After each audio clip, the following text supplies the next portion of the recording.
I'm the highest jumper in the world, 50.5-inch vertical, and strength is a huge reason I was able to achieve that. And here are my numbers at a body weight from 181 to about 183.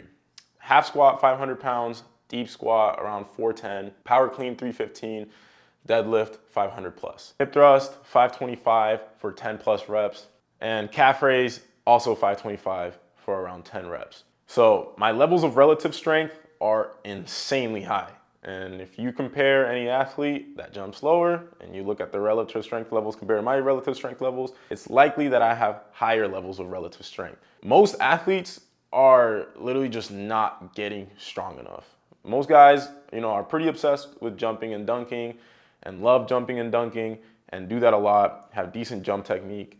But in the weight room, they just don't go hard enough. They don't progress enough in there. And eventually they reach a plateau and they can't keep making progress. Now, why does strength help so much? Strength is just your ability to generate force against an external resistance. So take a bench press, right? You're going like this. The bar is providing resistance this way, and it's external, it's outside of your body. And then you're applying a force against it. So the resistance is this way, your force is here. And if your force is greater than the resistance the bar is applying, you're gonna lift the bar up. And jumping, guess what is the external resistance? Your body weight. However, strength isn't the only variable that matters when it comes to jumping higher. There is another variable that we have to take into account, and that is time. A jump happens in a set amount of time. It varies a little bit depending on the skill level of the athlete, but generally it can be anywhere from 0.17 seconds to 0.3 to 0.4 seconds. That is a way smaller time frame to generate force than you have in a squat or an Olympic weightlifting movement. That is why powerlifters and Olympic weightlifters who have the highest levels of relative strength out of any sport aren't the highest jumpers. Now, every time I say this, people always come up with all these examples of Olympic weightlifters and stuff like that jump really high.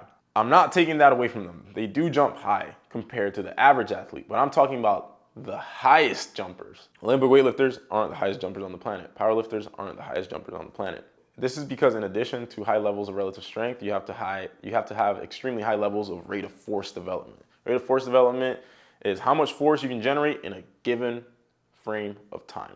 Now, I want you to imagine two athletes. Athlete A can squat 200 pounds, athlete B can squat 150 pounds, and they both weigh the exact same. However, athlete A, who can squat 200 pounds, can generate 100 pounds of force in 0.3 seconds. Athlete B can generate 125 pounds of force in that same time frame. Who's gonna jump higher? Athlete B, because athlete B, even though he's not as strong, has higher levels of rate of force development. Now, the factors that affect your rate of force development are your jump technique, right? The faster you run up and the more efficient you can convert that speed vertically, the higher your levels of rate of force development are gonna be. The effectiveness of your tendons, right? How much can you stretch your tendons in that given time frame? Your neuromuscular efficiency, so that's your nervous system wired to your muscles. How fast do those neurons fire? How many of those motor neurons are recruited in a jump? And how synchronized are those motor neurons with each other when you jump? Those are all things that are gonna affect your rate of force development. Now, how do you improve your rate of force development? One, you gotta jump a lot.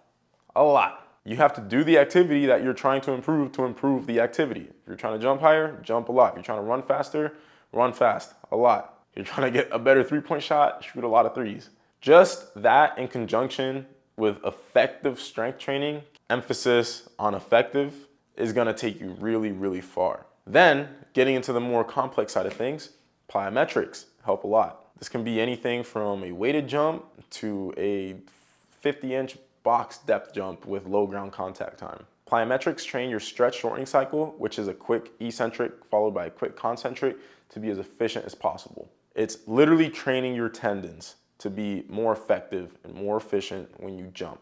The more you can load up your musculotendinous unit eccentrically, so it's literally stretching it. Think of it like a rubber band. You let it go, and it's gonna return back with a ton of force. And those eccentric forces are way higher than you would see in a 1-rep max squat from the strongest powerlifter on the planet. So you can see why if you only did squats, you're training to be strong slowly. You're literally training yourself to be slow. So you have to see those fast movements. As an example, back in May, I was making a strong push to get a 51-inch vertical. We were playing around with an experimental type of training called functional overreach. It was essentially jumping 4 times a week with highly specific training in between, and tendons did not like it. We knew it was a risk going in, and we paid the price, got hurt. Since then, I've literally only been doing slow squats. It's load management training.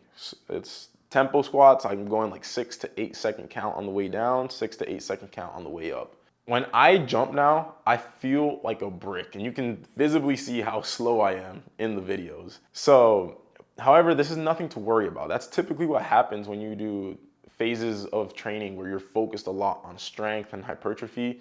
You're gonna get stronger, but you're gonna get slower. The jumps aren't gonna feel as springy. You're not gonna have that electric feeling. However, when you do the more specific type of training, so the cleans, the squats at lower percentages with max intent and low reps, your loaded jumps, your plyos, your more frequent jump sessions, when you do that stuff, that's when you take all that newfound relative strength, and it's like you built bigger engine, you put a supercharger on it. You augment force production by doing that. So that's why strength isn't everything, but for 90% of athletes, it's honestly probably the most important thing.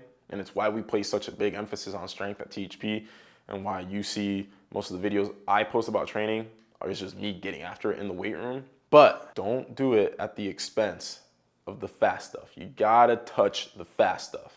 Having said that, if you want to sign up for my coaching, go to THPstrength.com, and you can use the code THP to get a 10% discount off of your first month. Aside from that, please like the video. It helps the channel tremendously, and I'll catch you guys in the next video. Peace out.